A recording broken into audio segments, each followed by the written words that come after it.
Hello dear friends, science on WiFi YouTube channel पर आपका welcome है।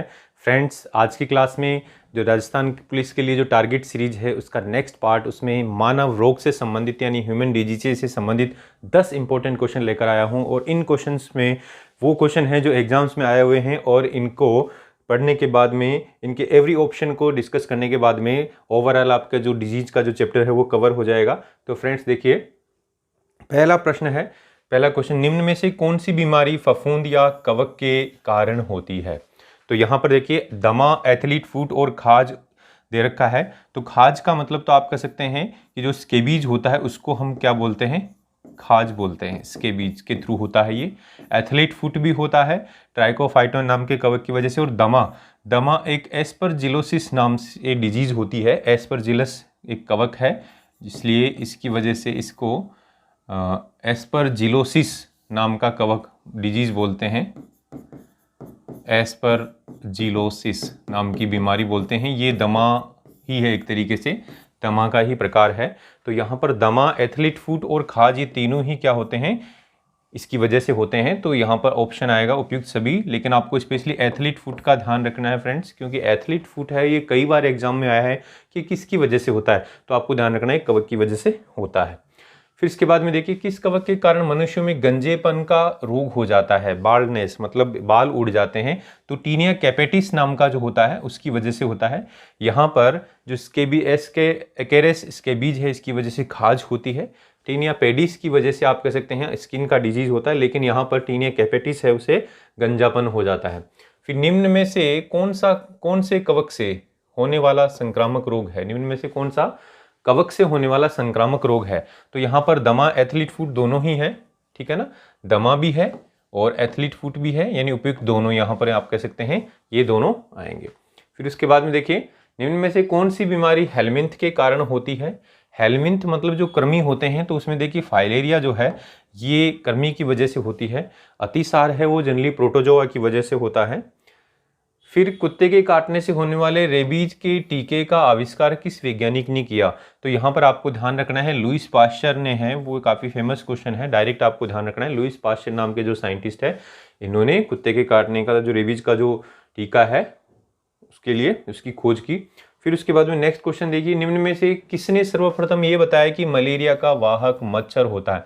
हमें पता है मलेरिया जो है वो मच्छर के द्वारा फैलता है, और एक प्रोटोजोआ है जिसका नाम प्लाज्मोडियम उसकी वजह से होता है, लेकिन मच्छर के द्वारा फैलता है। ये सबसे पहले सर रोनाल्ड रोस ने बताया था, ठीक है दोस्तों।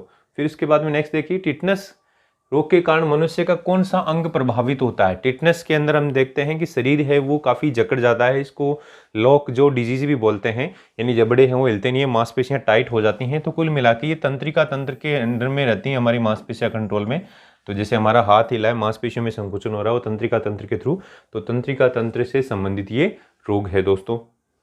फिर इसके बाद में देखिए, निम्न में से कौन सी बीमारी प्रोटोजोआ के कारण होती है? तो प्रोटोजोआ में अमीबा, प्लाज्मोडियम ऐसे आते हैं। तो देखिए, प्लाज्मोडियम की वजह से तो मलेरिया होती है। तो प्लाज्मोडियम नाम का एक प्रोटोजोआ है, प्लाज्मोडियम नाम का एक प्रोटोजोआ है, तो उसकी वजह से क्या हो रहा है? मलेरिया। पायरिया जो दोस्तों, ये भी आप कह सकते हैं प्रोटोजोआ की वजह से ही होता है, एक स्पेशल टाइप का अमीबा होता है। पेचिस जो होती है जिसको डिजेंट्री बोलते हैं, ये भी अमीबा यानी प्रोटोजोआ की वजह से ही होता है। तो ये सारे के सारे आप कह सकते हैं प्रोटोजोआ के थ्रू होने वाले डिजीज हैं। तो आंसर क्या आ जाएगा दोस्तों इसका? उपयुक्त सभी जो रोग हैं वो प्रोटोजोआ के कारण ही होते हैं।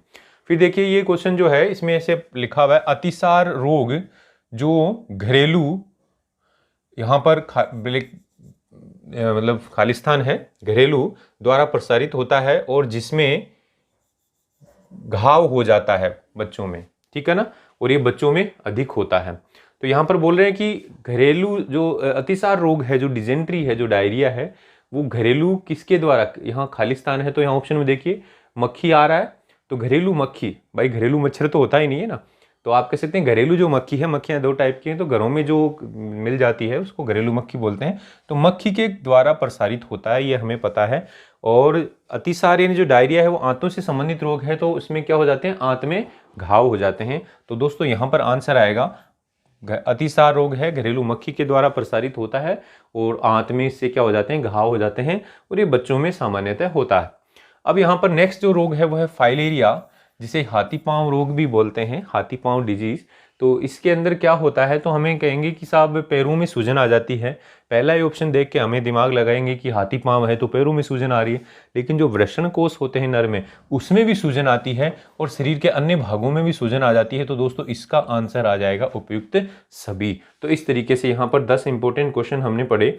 इन क्वेश्चनों के थ्रू हम इस चैप्टर को रिवाइज किए हैं।